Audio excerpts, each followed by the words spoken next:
In Toronto, $1.80 a liter cuts too deep for some drivers. It's been awful, really, and it's just so quick the way it's been going up. I don't think we can drive anymore. Head west to BC and fuel prices are even higher. For trucks that drive thousands of kilometers a month, we're going to see an increase of about $5,000 to $6,000 per truck. While many Canadians are ready to get off of Canada's economic roller coaster, it seems that the ride has only just begun. Interest rates rose again in July and have stayed steady ever since, after a series of hikes that began at the end of 2022. Gas prices in Canada have reached record highs, with some regions paying over $2 per liter for gasoline. This is putting a massive strain on people with automobiles across the country. The carbon tax, introduced by Prime Minister Trudeau, is expected to increase the price of gasoline by over 37 cents per liter every year until 2030. The rise in gas prices will have a cascading effect on the cost of living, as many goods and services depend on transportation. So what is the cause of the problem, and how will it affect Canadians? I think 2022 and 2023 are going to prove to be enormously and painfully expensive and difficult for most consumers. The sustained surge in gas prices across Canada presents a deeply concerning issue that spans across multiple aspects of everyday life. The anticipated continuation of high prices throughout 2023 brings forth a myriad of challenges that will significantly impact Canadians' daily routines and the broader economy. Primarily, the soaring gas prices, attributed to complex interplay of geopolitical uncertainties and global oil trading, impose an immediate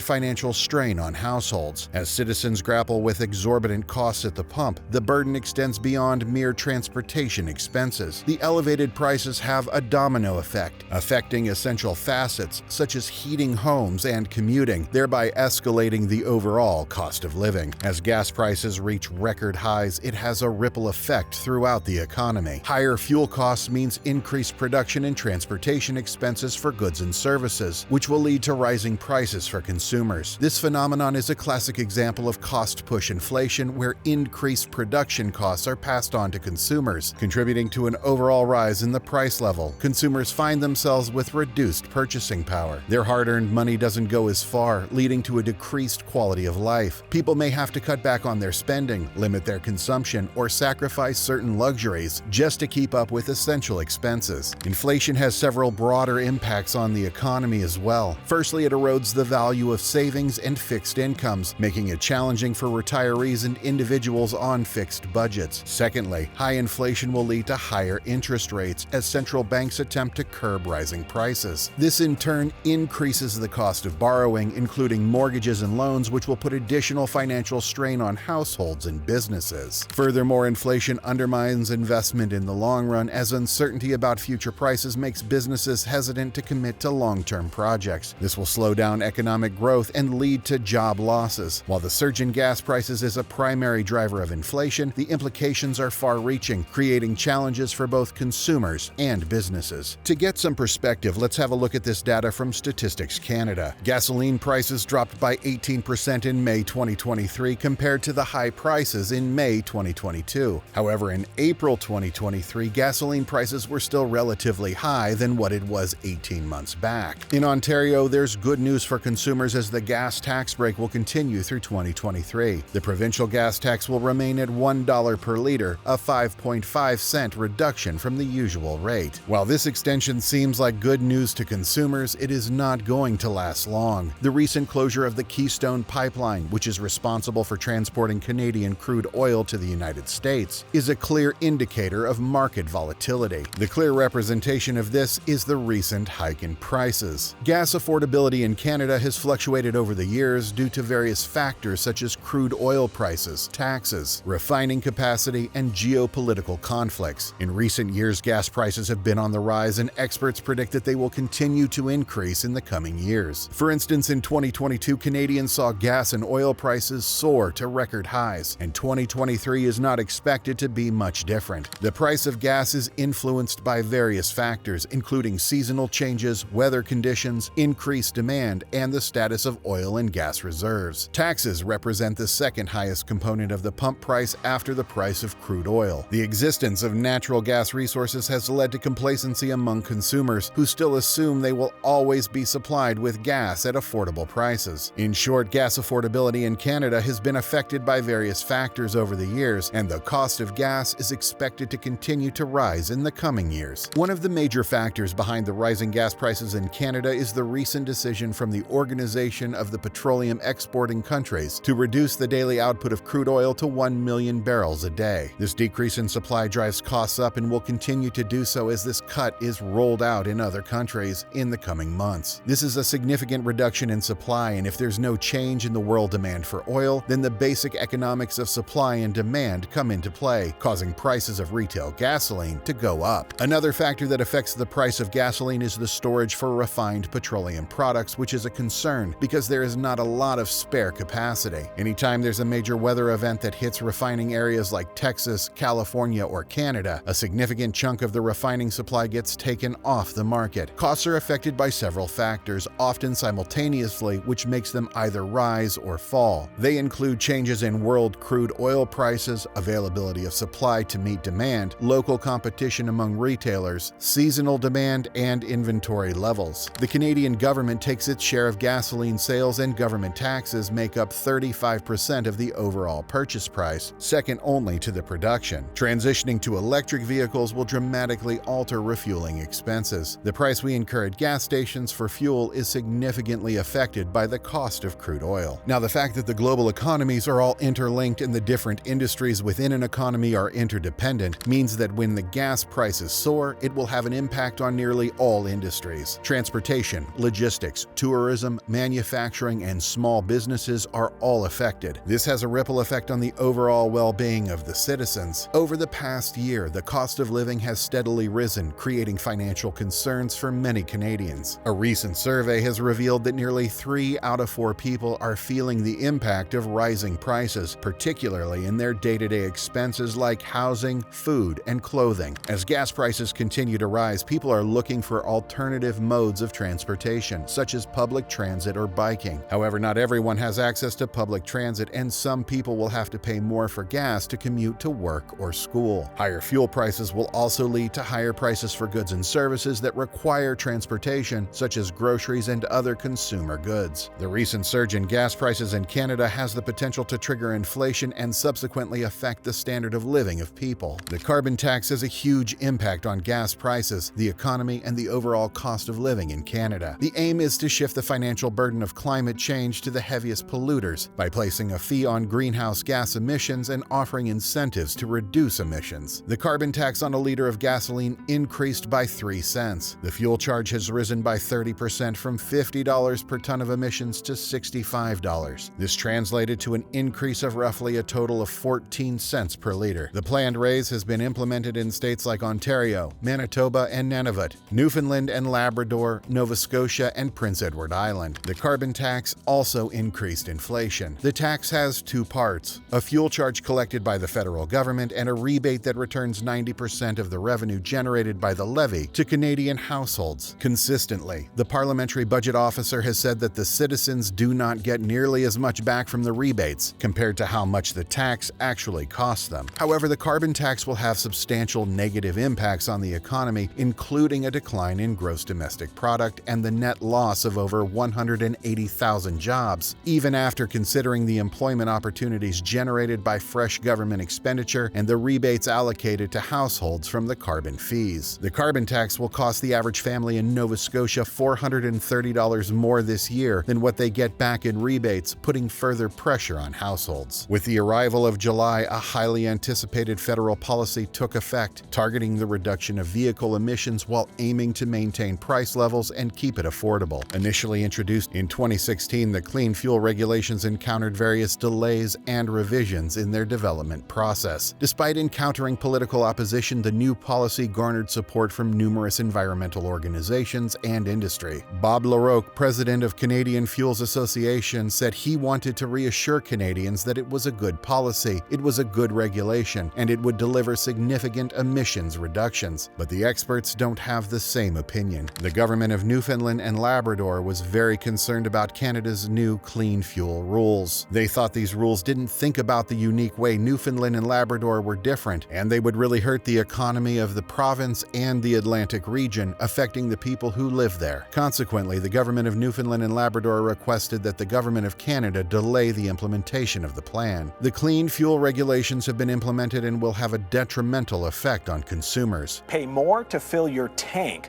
A detailed costing of the federal government's new clean fuel regulations finds the new measures will increase the price at the pumps, give your family budget a hit, and impact economic growth. These regulations will result in increased costs for gasoline and diesel fuels, which will be passed on to consumers. The cost of complying with the regulations is not a direct fee, and it is uncertain exactly how much of the cost will be passed on to consumers. But rest assured, the impact of the regulations will be significant, and according to the estimates, it will add up to 55 cents per liter in 2030. The regulations will have a disproportionate impact on low-income households who will be hit the hardest due to their higher percentage of income spent on fuel.